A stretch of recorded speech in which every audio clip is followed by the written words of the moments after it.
Hey, it's your host, Brittany, and welcome to the Mom Sweat Sanity Podcast, where we talk all things life, health, fitness, kids, relationships, you name it, nothing is off the table. A little bit of just me and a whole lot of knowledgeable guests. So throw on your Lulus to run or to mom, grab yourself a cup of coffee or a glass of wine, and join us as we unpack life's pressing topics and learn a little bit more of the who, what, whys of it all.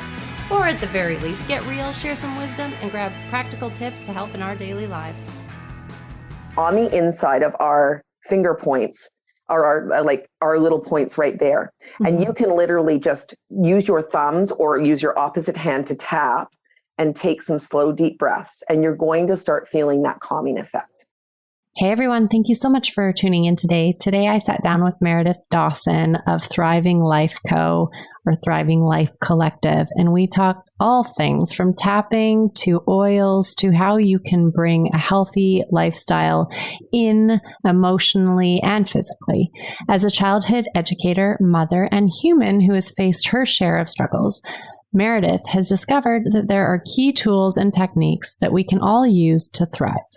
Each of these are directly connected to one thing: our ability to move back to breath.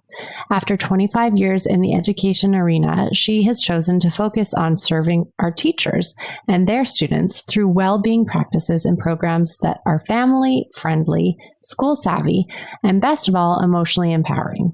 She supports you in discovering the life you desire with clarity, confidence, and joy. Tune in. Oh, I'm so interested to get to know all about this and you on this, the whole more personal side. So yeah, I mean, let's just dive into it and, continue our natural flow of conversation. But maybe if you can kind of lead us as to a little bit of your background and who you are and what you're doing these days. Definitely. So, I'm a mom. I started off as an early childhood educator, right? And we're talking over 25 years ago. Mm-hmm. And then I became a mom. And then very quickly after my eldest was born, I became a single mom. And I realized that I really needed to have all the resources to deal with the stress and overwhelm that I was dealing with, to deal with the trauma that I was dealing with, becoming a single parent, and also to deal with a lot of limiting beliefs around, I thought I was going to be married and have this vision of what my life was going to look like. And could I do this on my own? And so what I started doing was I right away turned to things that I already knew. So like running, like we were just talking about, right? I was already into running. I was very lucky to have a father who had done the race that we've done together, the Neenacker. He got me into the trails. He got me outside and dealing with those different things. So it was a way to move the energy through my body, to move all that stagnant energy, to kind of get out of my head and get into my heart and to realize what I could do, what challenges I could meet. Yeah. Turn to yoga because I'd always done yoga. So those were two really great physical things. But that just took me on a path to how can I kind of collect different resources that I can use, that I benefit from. And then I'm a teacher. So I just love to share those resources, right? I look at people and I go, hey, if you're struggling, try this, try that. Let's see what works. And it's just led me down a path to creating this beautiful, what I call a thriving life toolkit to be able to share with others and to use with my own family that really work. So I like to say, I'm a mom and I'm an educator and I'm a well-being warrior, but really I'm just a human who's striving to thrive like we all are, right? I love that. I feel we share a common connection on that level. Definitely the connection, the interest to learn for self, and then how we can do that to propel others. I definitely feel that. And this year, just really wanting connection and learning as to how we can do that in such a different world right now. So, and I think that's something that's been given to us, right? I'm one of those people who looks at what we have moved through has been really challenging. It has been terrible. It has had that darkness. It's also had a lot of light. It's shone a light on that connection that we need as humans, how we're stronger together, how we need to be able to lean into each other and share each other's gifts. So it's given me a great opportunity, because what happened for me is that I worked for the North Van School District up until last year. And I still technically work for them. I'm just on leave. But about 3 years ago, I had an opportunity to experience really directly the impact of mental health and emotional well-being on our community.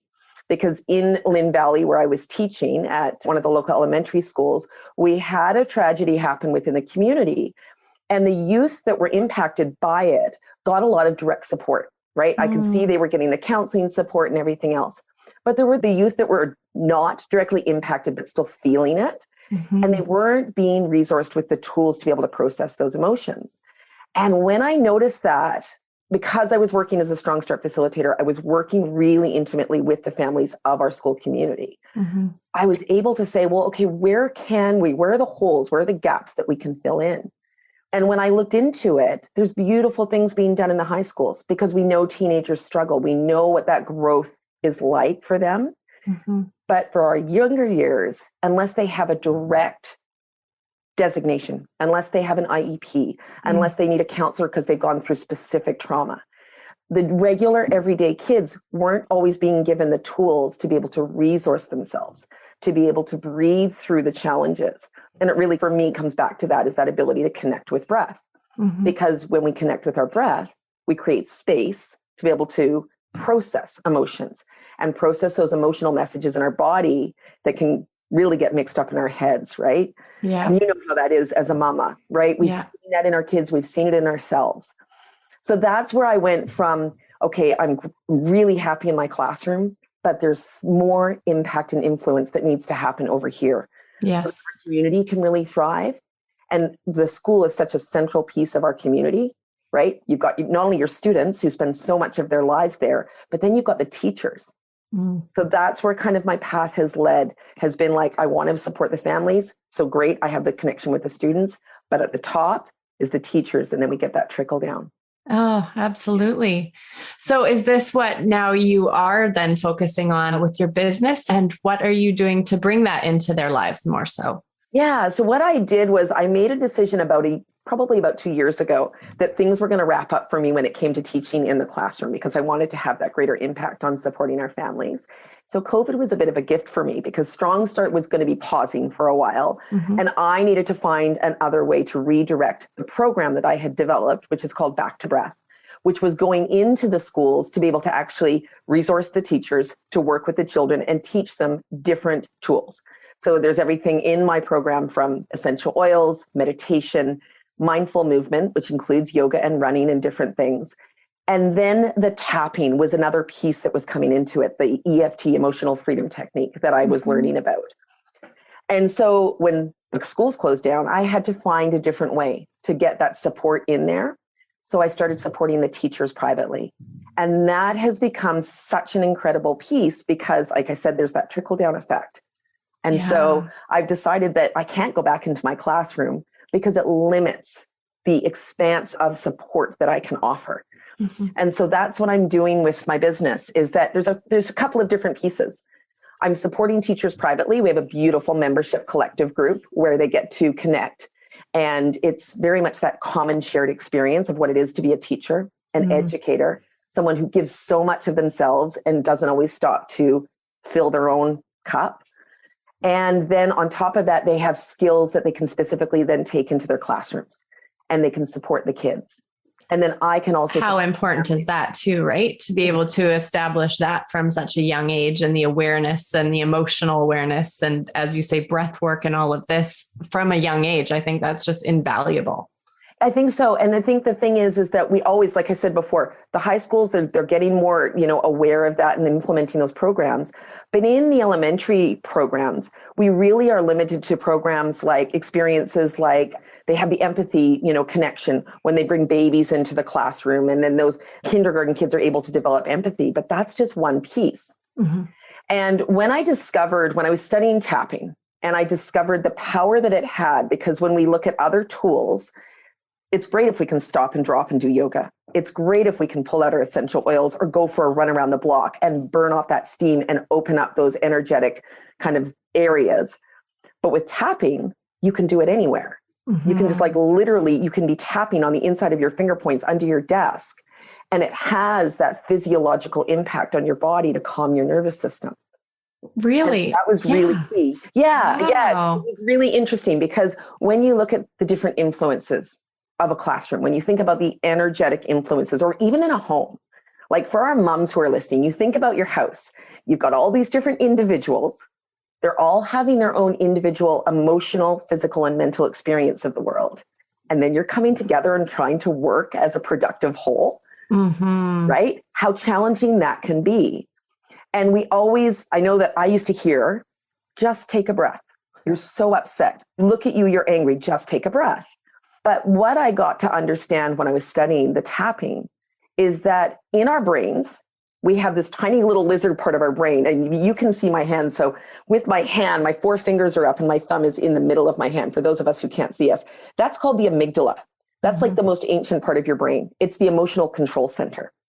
So if you think of us like a computer, if I'm online and I'm fully functioning, my 4 fingers are like wrapped around that amygdala. It's my prefrontal cortex keeping everything nice and safe. Everything's steady. We can process our experiences in a really calm, confident way. But if we're stressed or overwhelmed or experiencing trauma, those flip off. Our prefrontal cortex essentially goes offline. And when that amygdala is exposed, it can't function. And that's where that nervous system response comes in of physically you get blood pressure is up, heart is racing, you're breathing too fast, or maybe you can't catch your breath, like you can't actually take a full breath. Yeah. And you get that fight, flight, or freeze. And they've even added faint now where people will actually faint. It's like playing dead, like an animal playing dead. But that's a response in our parasympathetic nervous system that we have no control over because it's that survival response, right? What I discovered with tapping is it actually by tapping, what we're doing is tapping on acupressure points in our body. Okay. Yeah. We're talking out loud or maybe even just within our own minds through what we're experiencing. And it sends a signal to our body that we're safe. It allows the blood pressure to lower. It allows our respiratory rate to lower. It allows our heart rate to slow down. And it creates a space within our body to be able to process what we're experiencing. And I mean, it's such an amazing thing to have in any given situation, grocery store, lineup, desk, anything. Well, and as you say there, you can do it anywhere. Is this something that, within seconds you can feel a calm, or is this something it takes a few minutes, or, how does that happen and occur? I think the more you practice it, the more your body gets used to it. I know that there's several different ways of tapping. There's several different within that one modality, there's different aspects of it. So I mentioned to you already that on the inside of our finger points are our little points right there. And you can literally just use your thumbs or use your opposite hand to tap and take some slow, deep breaths. And you're going to start feeling that calming effect. If you're really, really stressed though, and you're in a space where you can kind of do it, you can tap on different acupressure points on your body and just speak out loud, say, I am so stressed. I can't believe that my teacher's not listening to me. Yeah. I feel really frustrated. I feel like I want to scream, but if I scream, I'm going to get in trouble. Like I'm thinking from the perspective of a child. And each different point, obviously, because our body has so many different fields, are each point that you're tapping on then for a different reason or different calming effect? Yes, that's I love that aspect that you've drawn on. So it's right. Our acupressure points all relate to different energetic kind of areas in our body.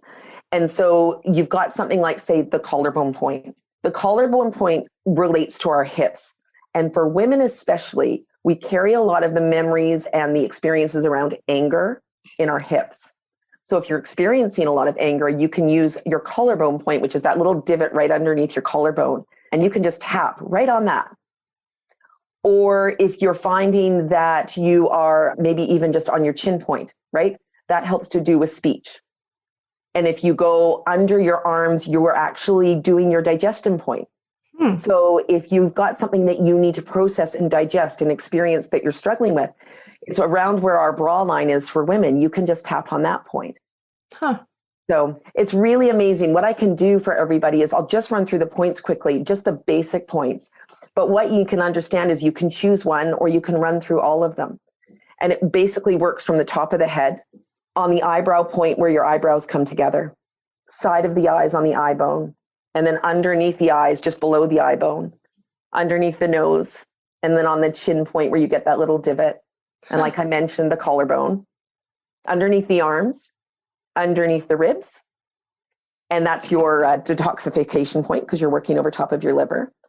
And then your wrists are beautiful because in your wrists, you actually have 3 energetic centers. You've got your respiratory rate, your circulatory rate, And then also your heart space. So that emotional heart space. And when you're putting your wrists together, even if you're rubbing them together, that's going to send a signal directly to those areas of your body and help to create that calming response. Oh, interesting. I love that. That is so cool. And love that it's something accessible, but also accessible to any age. So being able to teach kids that they can calm themselves in certain situations also and feed their nervous system in such a positive way is so great. That's right. One of the things I'm doing right now to support a lot of my younger year families is I'm actually running a private outdoor program similar to Strong Start, where we're in the forest and different outdoor areas. And it's very much based around the social emotional wellness of our families. And so I will drop in there tools for them to use.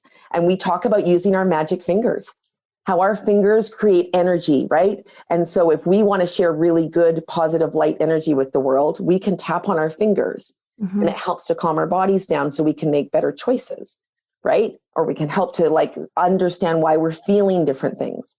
Because something we don't have a big range of in our society is emotional literacy. Absolutely. Words for beyond anger. There's so many different words underneath anger and so many different words underneath happy and joy. And we want our kids to be able to feel those things, but also to be able to identify them, right? Absolutely. Instead of just assume. So I do that. Yeah, I love that. And absolutely teaching them a bigger vocabulary from a younger age, but also being able to actually feel that and see the change in doing so is pretty inspiring. And I think that's just it, is that when the mamas see, and when our families see, and especially my teachers see, because they are processing their own stuff all the way back through from their childhood, when they experience that space opening up in their bodies, and they realize the difference that they can make by just taking even 5 minutes a day for that little bit of self-care, or in the moment when they're feeling stressed. Before we go, our bodies move very quickly to a stress response. And sometimes before we can actually logically be aware of it. So if we start to notice signals in our body, like our tummy feeling nauseous, or our chest getting tight, or a tension in our shoulders, wherever you might feel it in your body, you'll be able to say, oh, I can feel that coming. I'm going to get curious about what it is that triggered that experience and that response. And I'm going to start tapping, or I'm going to grab my oils, or I'm going to stop and maybe, drop and do a forward fold if you can, whatever it is to reset your energy center so that you can move forward. My thing is always wanting to be able to move forward with more clarity, which gives you more confidence and brings you more joy. Right. And that's a great way to be able to move through life. Yeah. So do you find tapping is something that you have implemented into your daily routine now, or you use it in terms of a toolbox, as you say, of waves of when you need it? I use it all the time. So there are times when I definitely realize after the fact that I should have been doing a bit more tapping, because you always get caught up in that moment. Yes, we all do. Yeah. We all do. We go, we could have done that better. And that's okay. Because I believe that we're all just we've got all the pieces of the puzzle and they're slowly falling into place. We're all just kind of figuring this thing out. Yeah. So this thing called life. But what I do is I find the more that we use anything regularly, like you have your beautiful routine around triathlon and around running. And so, or if we are I hike every Sunday. I have 2 girlfriends. We've hiked together since July last year, and it's our thing. And so when you have that regular routine, so for me with tapping, Monday mornings at 10 a.m., I'm part of a membership collective where we have a great tapping circle at 10 a.m. And then on Friday mornings at 7 a.m., there's someone that I follow on Insight Timer. And I always make sure that I'm on for those things because it gives me a chance to explore different things that I might not have considered, right? So tapping can be an in-the-moment response tool to be able to support our emotional, physical, and mental bodies. But it can also be a tool for growth because we work within a very limited framework. We look at the world around us, the 3-dimensional world we've created, and we think, okay, well, this is it. This is what we're going to work within. But when we tap, what we actually do is send an electromagnetic signal to the different parts of our bodies. And it actually can wake up parts of our brain that we typically don't use because they're dormant, because they're the imagination, the curiosity, the looking beyond and imagining beyond. And so when I want to kind of work on, say, my business, and I want to get a vision for the impact I can have, or maybe even if it's something you want to do for your family, You want to create an experience for your family. Maybe you want to change something about your home or move somewhere and you think, oh, I can't do that. We can't move to such and such a place, even though it's a big dream of ours. If you sit there and tap on your body and talk out loud about this vision you have, it helps to bring it into reality. It helps to get those feelings to rise up in your body. And then you're like, oh, okay, I like that feeling. I can follow that good feeling. And then like a different, more physical version of a manifestation. Exactly. And it's amazing when you start doing that. So I always recommend with my clients that I work with, in my membership group with my teachers, we tap every Wednesday night. We have our Wednesday wellness night. We do a group coaching session once a month. We always tap within that. But I also say to them, if you're finding yourself coming up against something, start tapping. Just kind of have a conversation with your body. Gee, I'm feeling really tight in my chest when I think about doing that. I wonder why it is I feel tight in my chest. What is my body trying to tell me? And between that physical and that verbal stimulation, you actually are opening up spaces for your brain to kind of bring up different ideas, your body to bring up different feelings, and then you can just explore them. Bringing awareness to yourself. Yeah. It's very much a deep self-awareness tool. I will say this, you may encounter moments when you're tapping. I know I did when I went through my training where my instructor said, give me a childhood memory. I just want to tap on it with you. And so I threw one out there that I thought was harmless. And it turned out that a big limiting belief of mine was behind that childhood memory. It's what had triggered it. But the tapping also helped me to resolve it. It helped me to kind of come back around and close the loop on this conversation I had had years and years before with somebody in my family that had created all of these feelings that I didn't even realize were impacting how I show up in the world today. And we all have that. So imagine if we were able to clear those and just create this like openness about Very life. Cool. Yeah. Very cool. Yeah. Really, really cool. So what are your programs now looking like that you've shifted since last year? So you have your teachers, you're also having, as you kind of made note, you have a younger family outlook. So Outlook program, the outdoor programs. Yeah. As you know, with me, I mean, I'm an outdoors girl. Like we both have that love of trails, right? And for me, it's about being in nature at such a healing space, right? And if you think about children, especially, but even all human beings, when we have triggered behaviors, there's something magical about nature. It's something about having the space. And I've been really lucky that I think with what's happened within our school experiences, we're really starting to realize not every child thrives within four walls. Even if it's part-time, they have space outside of those four walls. Their behaviors soften and their experiences open up. So I've been able to do a few things. I've been able to take my Back to Breath program and actually, like I said, funnel it through my teachers. And I'm hoping this September, with things opening up, we're going to be getting it into more schools. But last year, I also got to have the opportunity to take 6 students that are in grade 2 and grade 4. They're 3 sets of siblings. And it was to support a friend whose kids couldn't go back to school. But the other 2 sets of siblings were friends as well. And we've actually been in the outdoors in my program called Wild Wonder every Wednesday since October. Wow. And rain or shine, we've had snow, we've had all weather. We rotate through 3 different locations that we have. And we follow the BC curriculum, but we also are empowering like their sense of like expansion into the world. Because not only are they learning the curriculum, they're learning how to interact with each other, how to problem solve when they're coming up against challenges. There's that multi-age learning going on. It's been an amazing experience, to the point where they didn't even want to take a break over spring break or winter break. They were like, why? Why do we have to stop? I'm like, well, technically school has to have a break. So yeah, I need a break too sometimes. I need a break. But that's been an amazing opportunity. And then on top of that, I've been able to 2 days a week doing the early years program. But to be honest, it's as much about the children, it's more about the mamas and the nannies and even the dads who come. Because one of the things, like you mentioned before, the key things that we lost when COVID started was connection and community. And those 2 things are so crucial to us being able to thrive as a community and as individuals. That's what humans are. We're part of a pack. And so I've been able to bring together lots of different families who would never have met before. And then those people can share their gifts and their sense of support for each other. And I see all the way from 0 to, actually, my eldest is 6. It's one of the girls who doesn't go back to school. So she comes to my program as part of her schooling. but she's able to take a leadership role with the younger years. So it's been such a beautiful thing to see, a very unexpected unfolding of my program, but still using those back to breath modules that I have developed in that program so that they come away feeling more empowered and more able to really experience their emotions in a really positive way. Even the negative, challenging ones, seeing it as a space for growth. So that's amazing. It's really fun. So where can we find you, fund your programs? If for all those looking further tapping, further oils, further everything. Definitely. Well, I mean, I have my website, thrivinglifeco.com, and that's for Thriving Life Collective, because I truly believe, like I said, we're all in this together.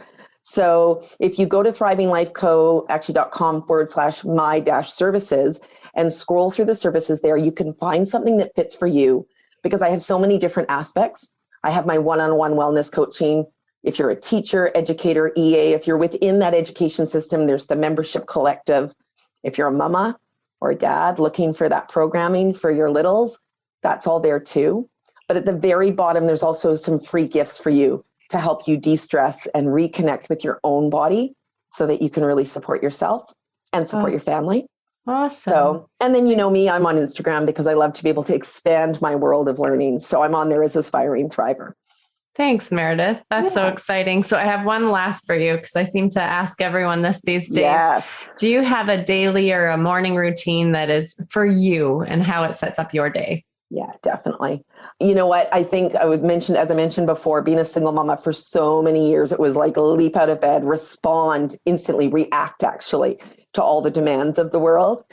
And so about probably quite a few years ago now, I really became firm about the fact that I needed to create some spaciousness and ease within my morning so that I could respond instead of react to my world and to my kids and everything else. And so I am one of those people who will get up at around 5:30, 6 in the morning, earlier if necessary, even if it means really dragging myself to my yoga mat to be able to do a little bit of mindful movement.